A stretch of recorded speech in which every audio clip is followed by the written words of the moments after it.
भगवान राम और हनुमान जी के पावन व पवित्र रिश्ते को कौन नहीं जानता। राम जी की ओर अपनी भक्ति भावना के लिए हनुमान जी ने अपना सारा जीवन त्याग दिया था और कभी भी विवाह न करने का निश्चय किया था। लेकिन आज हमारे सामने एक ऐसा तथ्य आया है जिसे सुन आप चौंक जाएंगे। हनुमान जी को हमेशा से बाल ब्रह्मचारी के शब्द से ही जोड़ा गया है, क्योंकि उन्होंने कभी भी शादी नहीं की। फिर कैसे हनुमान जी का पुत्र हुआ? क्या वास्तव में हनुमान जी का एक पुत्र था जिसका नाम मकरध्वज था?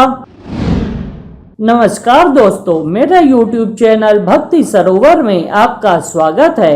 जब अहिरावण श्री राम और लक्ष्मण को देवी के समक्ष बलि चढ़ाने के लिए अपनी माया के बल पर पाताल ले आया था, तब श्री राम और लक्ष्मण को मुक्त कराने के लिए हनुमान पाताल लोक पहुंचे और वहां उनकी भेंट मकरध्वज से हुई। मकरध्वज को देखकर हनुमान जी हैरत में पड़ जाते हैं और मकरध्वज से उनका परिचय देने को कहते हैं। मकरध्वज अपना परिचय देते हुए बोलते हैं कि मैं हनुमान पुत्र मकरध्वज हूँ और पातालपुरी का द्वारपाल हूँ। मकरध्वज का परिचय सुनकर हनुमान जी क्रोधित होकर कहते हैं कि यह तुम क्या कह रहे हो? मैं ही हनुमान हूँ और मैं बाल ब्रह्मचारी हूँ, फिर भला तुम मेरे पुत्र कैसे हो सकते हो? हनुमान जी का परिचय पाते ही मकरध्वज उनके चरणों में गिर गए और हनुमान जी को प्रणाम कर अपनी उत्पत्ति की कथा सुनाई। पवन पुत्र हनुमान जी बाल ब्रह्मचारी थे, तब कैसे कोई उनका पुत्र हो सकता है? वाल्मीकि रामायण के अनुसार उनके पुत्र की कथा हनुमान जी के लंका दहन से जुड़ी है। उस समय हनुमान जी सीता जी की खोज में लंका पहुँचे और मेघनाद द्वारा पकड़े जाने पर उन्हें रावण के दरबार में प्रस्तुत किया गया। तब रावण ने उनकी पूंछ में आग लगवा दी थी और हनुमान जी ने जलती हुई पूंछ से लंका जला दी।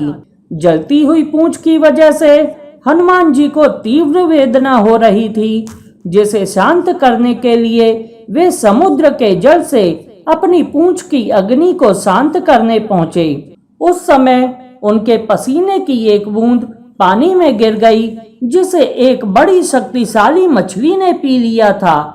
उसी पसीने की बूंद से वह मछली गर्भवती हो गई। एक दिन पाताल के असुर राज अहिरावण के सेवकों ने उस मछली को पकड़ लिया। जब वे उसका पेट काट रहे थे तो उसमें से वानर की आकृति का एक मनुष्य निकला। वे उसे अहिरावण के पास ले गए। अहिरावण ने उसे पातालपुरी का रक्षक नियुक्त कर दिया। यही वानर हनुमान पुत्र मकरध्वज के नाम से प्रसिद्ध हुआ। हनुमान जी ने अहिरावण का वध कर प्रभु श्री राम और लक्ष्मण को मुक्त कराया और मकरध्वज को पाताल लोक का राजा नियुक्त करते हुए उसे धर्म के मार्ग पर चलने की प्रेरणा दी। दोस्तों, अगर आप हनुमान जी के विवाह के बारे में जानना चाहते हैं तो आई बटन पर क्लिक कीजिए।